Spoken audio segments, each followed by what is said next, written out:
Alright, what's up, guys? Moving on to another weekend. This week, I'm going to start with the Huskies. This week, the Washington Huskies travel to play the Stanford Cardinals. And, with the way this season's been playing out so far, I'm going to expect to win. I mean, how can I not after what I've seen so far this year in the preseason? Before the season started, yeah, sure, things were different, but now I kind of feel like this is a game that if we are for real, we should win. So I looked through what Stanford has done so far, and it's hard to isolate anything specific, but they seem to have a very prolific running attack. I mean, it's not like Nebraska of the 90s or whatever, but it seems to be better than ours. They seem to run the ball well. They have or at least one really good receiver, opposed to us, we've kind of spread the ball out so far pretty well. And their one loss was to a ranked team like ours, and they played tough in that game. So they, kind of like us, have been hanging tough so far this year. They're 2-1, we're 2-1. It's in Stanford, but if we are as good as we showed last week against USC, then this is a game we should win. I don't know specifically what we need to do. I don't know specifically what to look for. I'll tell you that I'll be watching that defense. The first 2 weeks, our defense did not impress me, but last week they played the best game I could ever imagine them playing. So if we can keep that up against Stanford, we'll win. I feel confident in saying that. Locker and our offense is going to score points against just about anyone. I want to see Polk get carries. I want to see Polk have a 100-yard game, because as it's going right now, assuming a 12-game season, Chris Polk is on pace to finish just under 1,000 rushing yards. So I would like him to have a 1,000-yard season. I think he will. I think he should. So that starts with having good games against teams like Stanford. So I'm going to be looking for that. I want to see a lot of Chris Polk, and I love Jake Locker, but I really want to see that running game get going.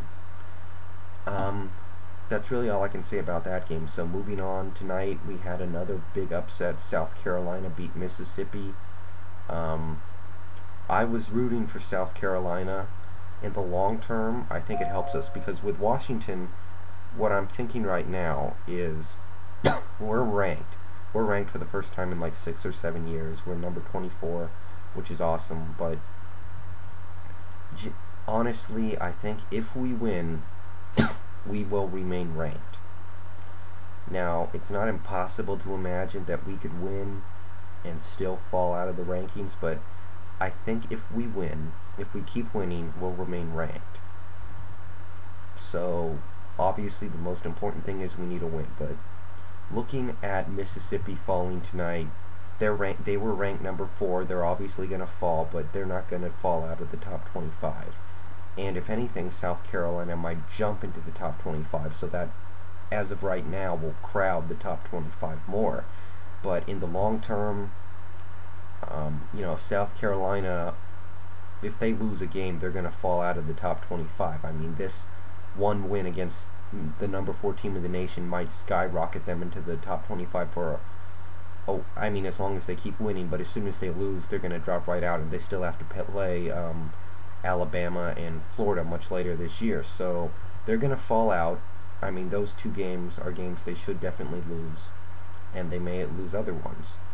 Mississippi, I was happy they lost, simply because now, if they lose another game in the next few weeks, they fall out as well, and they play Alabama, and they play some other top 10 team that I can't remember the name of, but if they lose one more game, they could fall out of the top 10. So with the way things played out tonight, puts in position that if South Carolina and Mississippi lose another game in the next month or so, they should fall out of the top 25, and there's a good chance of that happening. So I was glad about that.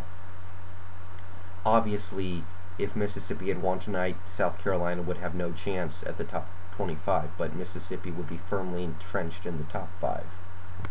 So I was kind of happy about that. And looking at the action on Saturday, I'm looking at Arkansas and Alabama. I'm sure Alabama's going to win, but I don't think Arkansas sucks, so I'm going to keep my eye on that. Iowa and Penn State, I know it's going to be a revenge game for Penn State, and I think they'll win, but Iowa doesn't suck either, so we'll see.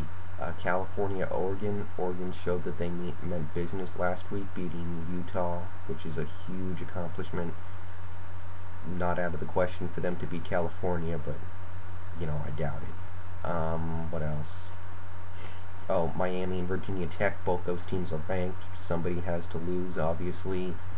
The way it's looking right now, I do kind of think that VT is going to pull this one out, because Miami had a couple of injuries on their defensive line, but honestly, I'll be rooting for Miami, because if Virginia Tech gets sent home with another loss, they'll be 2-2. Wait, is this game in Miami? Well, either way, that might be enough to kick them out of the top 25 totally. Let's see, what else? TCU and Clemson, I don't know what's expected of that game, but you know, Clemson, I don't think they're awful.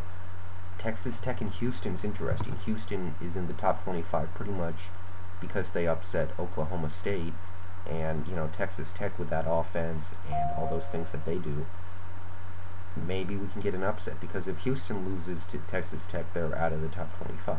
So I'm looking at that. Florida State is ranked now. They play South Florida, who's 3-0.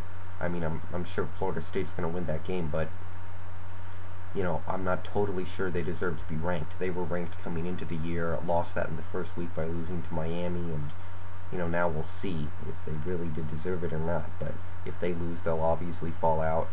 I'm looking at BYU as well, because BYU got in on the strength of their upset against OU. Last week they got hammered, and now they're playing Colorado State 3-0. I'm sure they're not that good, but now we're going to see how good the BYU really is. What else? Kansas plays Southern Miss, and actually Southern Miss is 3-0, but it's CUSA, so take that with a grain of salt. You know, a lot of these lower ranked teams you just don't know. I mean, Georgia and Arizona State may be kind of interesting.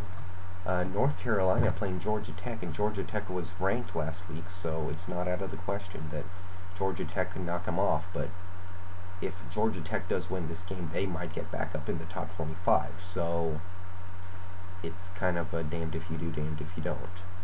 And that's really all that I'm looking at right now. Right now, I just want as many top 25 teams to lose as possible to clear things up, because realistically, if Washington's going to move up, they need other teams to lose. Because what we do, I don't think we're built to completely destroy teams, and unless we start completely destroying teams, it's going to be hard to move up on our own merits. We need help from other teams getting beat. So I'll be keeping an eye out for upsets. I think we got a positive tonight with Ole Miss losing to South Carolina. Maybe not in the short term, because I think both teams will be ranked come Sunday, but in the long run, I think both those teams are going to lose probably 2 more games, maybe more at least. So in the long run, they may get knocked out of the top 25 and clear things up, but we got to win. It all starts with Stanford on Saturday. Bow down to Washington.